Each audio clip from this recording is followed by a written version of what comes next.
Alors, la fédération, ce qu'on appelle la FFAC, a été créée en 1972 et donc regroupe aujourd'hui 10 écoles de chiens guides. Alors, le chien guide est remis gratuitement aux personnes qui en font la demande. Donc, toute personne déficiente visuelle peut s'adresser à une école de la fédération. Son dossier, donc à ce moment-là, sera examiné par une équipe pluridisciplinaire. J'en suis à mon 3e chien guide. J'ai eu le premier en 1994. Je suis maintenant depuis quelques semaines avec mon nouveau chien, Elroy, qui est un croisé labrador flat-coat. Avec ce chien guide, j'ai gagné en autonomie, j'ai gagné aussi en confort, en plaisir et en sécurité.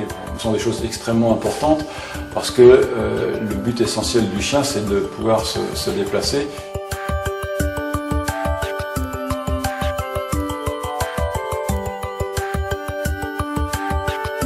La fonction d'un éducateur, c'est de prendre en charge des chiens adultes qui ont réussi un examen d'entrée dans l'école et qui vont pouvoir entamer un cheminement et une progression de travail qui va s'étaler sur environ 6 mois, temps qui va permettre d'obtenir un niveau de connaissance et de capacité d'apprentissage suffisant pour réussir ce qu'on appelle un certificat d'aptitude. Donc un chien diplômé va ensuite pouvoir être présenté à une personne aveugle ou une personne malvoyante qui elle-même va recevoir à son tour la formation pour se réapproprier un nouvel environnement, un nouveau déplacement et puis organiser sa vie nouvelle avec son chien.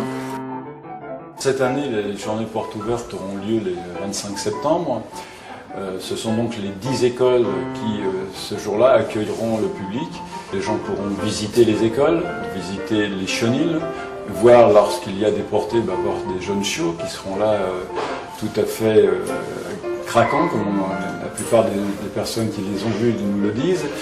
Ce sera également l'occasion de rencontrer les éducateurs de chiens guides avec lesquels les gens pourront poser toutes les questions pour savoir comment on fait pour que cette petite boule de poil qu'ils auront vue devienne un vrai chien guide, une vraie aide pour la personne. Ils pourront également rencontrer des personnes déficientes visuelles qui pourront expliquer leur quotidien avec les difficultés mais aussi les joies qu'ils peuvent rencontrer à circuler avec un chien guide.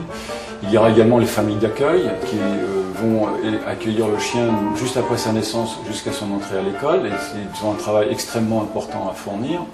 Mon mari ne voulait absolument pas avoir de chien et les enfants ils tenaient par contre absolument, donc on s'est dit pourquoi pas prendre un chien, devenir famille d'accueil. Nous prenons un chiot entre 2 et 3 mois et nous le gardons environ 1 année. Nous avons des rendez-vous, des rencontres en fait avec un éducateur régulièrement pour voir comment évolue le chiot, voilà, s'il y a des gros défauts à corriger. Et puis il nous guide un petit peu dans l'éducation en nous expliquant ce que nous devons lui apprendre en priorité. Donc le sociabiliser bien sûr, mais ensuite lui apprendre les transports en commun, à aller chez les commerçants, à voir énormément de monde. Je crois que le gros travail c'est de sociabiliser le chien, voilà, qu'il n'ait aucune crainte intérieure ou extérieure. Il faut essayer d'expliquer aux gens que on prend un chien, on le garde 1 année et ensuite on s'en sépare et on fait une bonne action. Voilà, c'est pour la bonne cause. Et je crois que c'est comme ça qu'il faut envisager la chose, même si c'est un petit peu dur quand le chien part.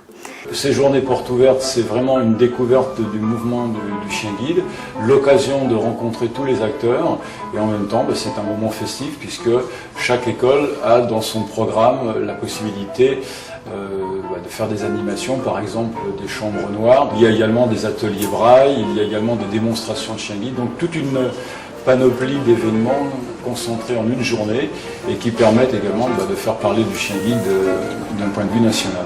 C'est aussi l'occasion pour les personnes qui le souhaitent de pouvoir faire un don à l'école ou de pouvoir également les soutenir financièrement dans différentes activités.